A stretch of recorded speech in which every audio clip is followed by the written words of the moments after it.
ওম নমস্কার বন্ধুরা, আমি সুজয় আপনাদের স্বাগত জানাচ্ছি আজকের এই ভিডিওতে। বন্ধুরা, আজকের এই ভিডিওতে আমরা সংস্কৃত স্বরবর্ণকারের চিহ্নগুলো নিয়ে আলোচনা করব। আসলে স্বরবর্ণের যে আকার, ইকার, হ্রস্বকার, দীর্ঘকার, এই যে চিহ্নগুলো কিন্তু মানে সংস্কৃতে কীরকম হয়, দেবনাগরী লিপিতে কীরকম হয়।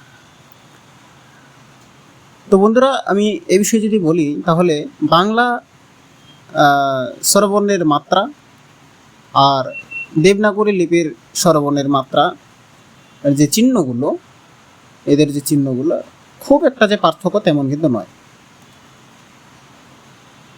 কেন নয়, আসুন বন্ধুরা আমরা দেখি। এই যে প্রথমে আপনারা দেখতে পাচ্ছেন, এটা হচ্ছে দীর্ঘ আকারের মাত্রা, অর্থাৎ আকারের মাত্রা। বাংলা আমরা কীভাবে লিখি? এভাবেই তো লিখি, ডান দিকে একটা উলম্ব রেখা দিই, প্রায় সেম, একটু ভিন্নতা রয়েছে তবে সেম। তারপরে দেখতে পাচ্ছেন এটা হ্রস্ব ইকারের মাত্রা। এরপরে আপনারা দেখতে পাচ্ছেন দীর্ঘ ইকারের মাত্রা। এরপরে যে চিহ্নটি দেখতে পাচ্ছেন বন্ধুরা, এটা হচ্ছে হ্রস্ব উকারের মাত্রা। এরপরে হচ্ছে দীর্ঘ উকারের মাত্রা। এরপরে হ্রস্ব ঋকারের মাত্রা। এরপরে দীর্ঘ ঋকারের মাত্রা। এরপরে একারের মাত্রা। এরপরে যে এই চিহ্নটি দেখতে পাচ্ছেন বন্ধুরা, এটা হচ্ছে আইকারের মাত্রা।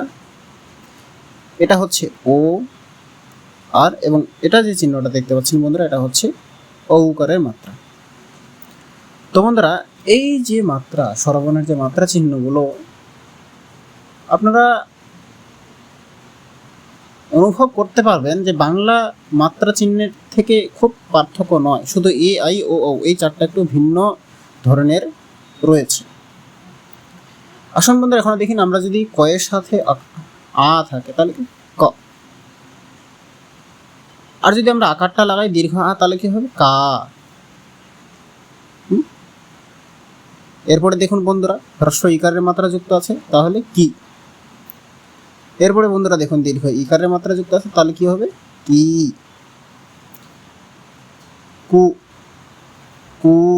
এভাবে বন্ধুরা যে স্বরবর্ণের মাত্রাটা যুক্ত থাকবে, মাত্রা চিহ্নটা যুক্ত থাকবে, সেভাবেই তার উচ্চারণ করতে হবে। যদি দীর্ঘ থাকে দীর্ঘ, হ্রস্ব থাকলে হ্রস্ব।